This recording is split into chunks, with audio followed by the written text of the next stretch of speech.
Hitungan peluang terbaru timnas Indonesia ternyata masih bisa lampaui Australia. Simak video ini sampai selesai agar kamu tidak salah paham. Kita ingin supaya mimpi kita di Piala Dunia bisa tercapai. Raihan 3 poin tambahan di pertandingan terakhir membuat timnas Indonesia berpeluang besar lolos ke babak kualifikasi Piala Dunia 2026. Mengalahkan Bahrain 1-0, membantu timnas Indonesia untuk sementara menempati peringkat keempat grup C, kualifikasi Piala Dunia 2026. Tim Merah Putih punya kesempatan besar untuk melaju ke babak kualifikasi keempat.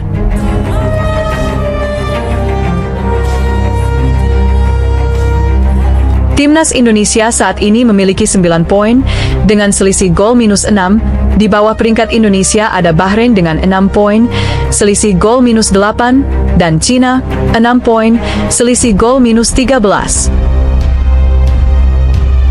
Joy Idzes dan kawan-kawan hanya tertinggal 4 poin di belakang Australia yang berada di posisi kedua. Australia memiliki 13 poin, selisih gol 7. Secara teori, timnas Indonesia masih bisa melampaui Australia dan menempati posisi kedua grup untuk mengamankan tiket ke Piala Dunia 2026. Apabila Indonesia berhasil memenangi kedua laga tersisa melawan Cina dan Jepang. Kemudian Australia hanya memperoleh 1 poin lagi di 2 laga tersisa. Namun di atas kertas, peluang Indonesia untuk menduduki posisi kedua di grup akhir sangat kecil.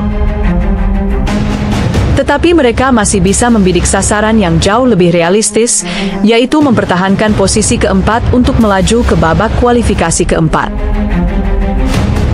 Timnas Indonesia dipastikan akan finish di posisi keempat jika mereka mengalahkan Cina, sedangkan Bahrain bermain imbang atau kalah dari Arab Saudi. Jika itu yang terjadi, maka Indonesia dengan raihan 12 poin dipastikan akan berada di atas Bahrain dan Cina, apapun hasil di pertandingan final. Pada pertandingan kedua terakhir, jika timnas Indonesia bermain imbang atau kalah dari Cina, maka pelatih Patrick Kluivert dan anak didiknya masih tetap punya peluang untuk melaju, tetapi harus menunggu hasil pertandingan terakhir. Sesuai formatnya, babak kualifikasi keempat Piala Dunia 2026 Asia akan diikuti oleh 6 tim, yakni perwakilan peringkat ketiga dan keempat grup A, B, C, di babak kualifikasi ketiga. Setelah itu, 6 tim ini akan dibagi menjadi 2 grup, setiap grup berisi 3 tim. 2 tim teratas di setiap grup pada babak kualifikasi keempat akan otomatis lolos ke Piala Dunia 2026.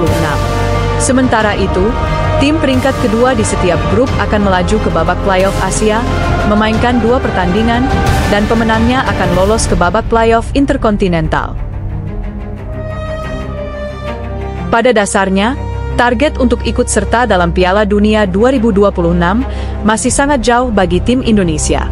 Namun, kesempatan untuk melaju ke babak kualifikasi keempat masih terbuka bagi mereka. Capaian timnas Indonesia hari ini mengukir sejarah baru yang tak terlupakan bagi sepak bola Asia Tenggara, di mana sebelumnya Vietnam hanya bisa mengoleksi 4 poin.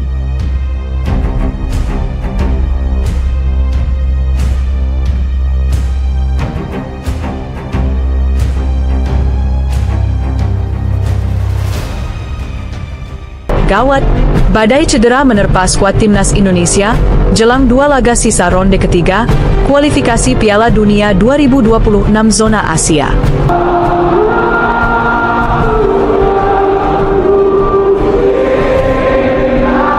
Simak video ini sampai selesai agar kamu tahu siapa saja pemain yang cedera.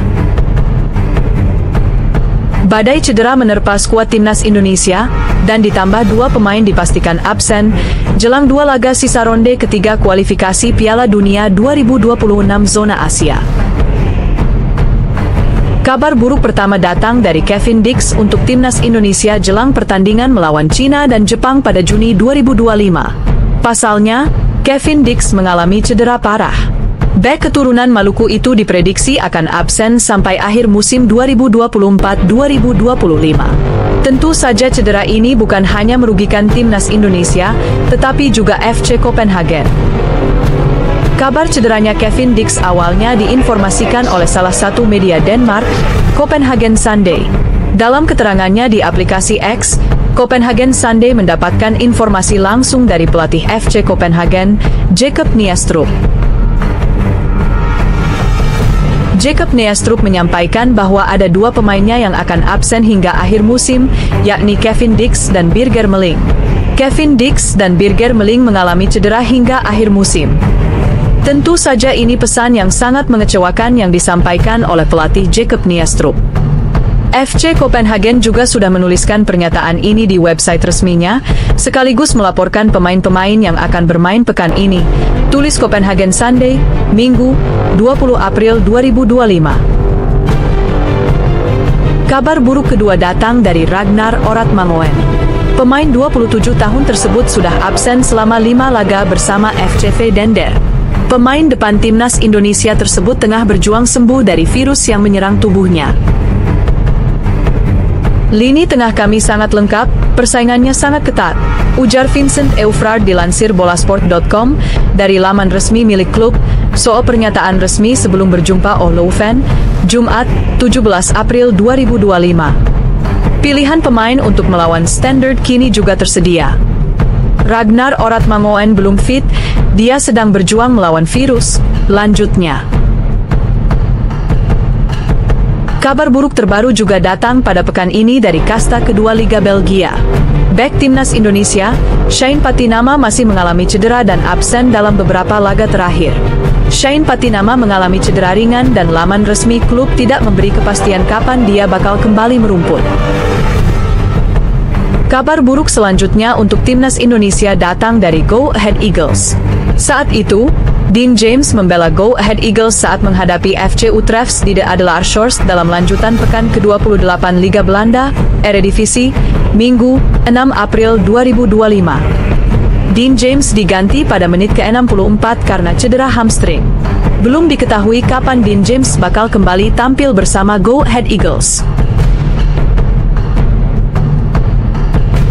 Ditambah lagi saat ini, sudah ada dua pemain yang dipastikan absen membela timnas Indonesia saat jumpa Cina.